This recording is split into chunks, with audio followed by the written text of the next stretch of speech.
Vous êtes une personne qui a besoin de beaucoup de sommeil. Vous êtes quelqu'un aussi qui ne supporte pas forcément les bruits, qui également va ruminer peut-être certaines pensées de la même façon.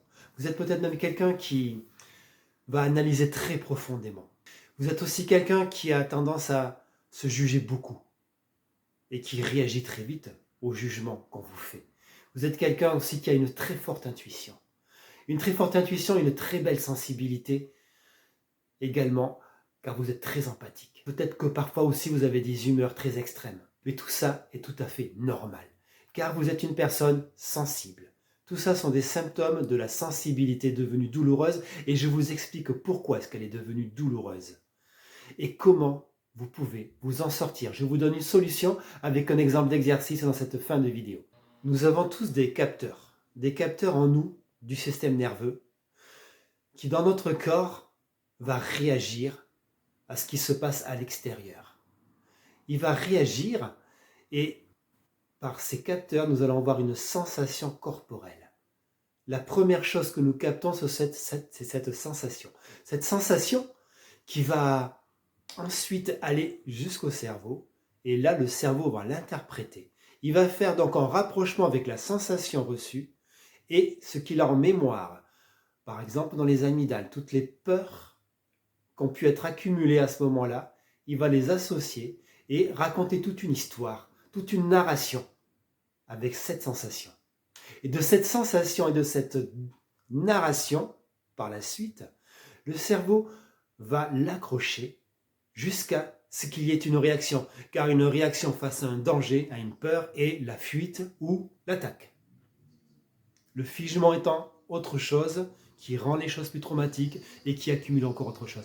Mais l'attaque et la fuite étant des choses normales, donc le cerveau attend. Et tant qu'il n'y a pas ces deux réactions, la narration va continuer. Elle va continuer. Tant qu'elle n'a pas lâché son énergie de peur, elle va continuer encore parce que vous êtes en train d'interpréter quelque chose dans votre cerveau. C'est quelque chose totalement au-delà de votre volonté. Ce qui me mène à une solution à vous présenter. Dans la description qui est sous cette vidéo, je vous propose un accompagnement en 3 mois sur 5 séances et des devoirs à la maison. La solution que je peux vous présenter à ce moment-là est celle de rester sur la sensation. Bien sûr, on va vite faire un petit aller rapide dans le cerveau, dans la narration, dans l'histoire que le cerveau va nous raconter par rapport à nos propres souvenirs à nous, par rapport à nos propres expériences de danger et de mise en danger. Et la solution est de revenir très très très vite, rien qu'à la sensation physique. Et de revenir à cette sensation physique, ça va vous permettre de couper la narration et donc de finir par avoir une évolution dans la sensation très rapidement par rapport à la coutume et l'habitude. Je vous propose cet exercice à faire.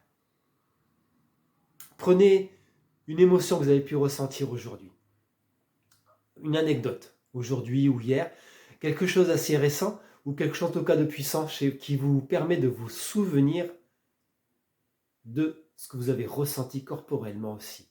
Reprenez donc du coup une histoire qui vous est arrivée, une narration. Reprenez cette histoire et de cette histoire, ressentez l'émotion et de cette émotion, revenez à la sensation que vous avez dans le corps. Ne gardez plus que la sensation du corps. N'allez plus que dans la sensation corporelle et physique, purement physique. Sans plus réfléchir, sans plus la lier à ce qui l'a provoqué. Restez dans cette sensation et observez que dans cette sensation, d'abord gênante et douloureuse, elle évolue. Restez dans la sensation surtout sans la juger. Surtout aucun jugement. Et constatez à quel point elle évolue. Elle évolue jusqu'à finir par disparaître ou laisser la place à autre chose. Restez uniquement que dans la sensation physique. Et là, vous allez vous apercevoir que vous pouvez donc gérer vos émotions très facilement. Et vous allez pouvoir même constater que finalement, l'émotion n'est que quelque chose qu'on peut laisser passer et qu'on n'a pas besoin d'accrocher. Et vous allez apprendre à ne plus l'accrocher en revenant systématiquement qu'à la sensation physique. Merci d'avoir écouté cette vidéo.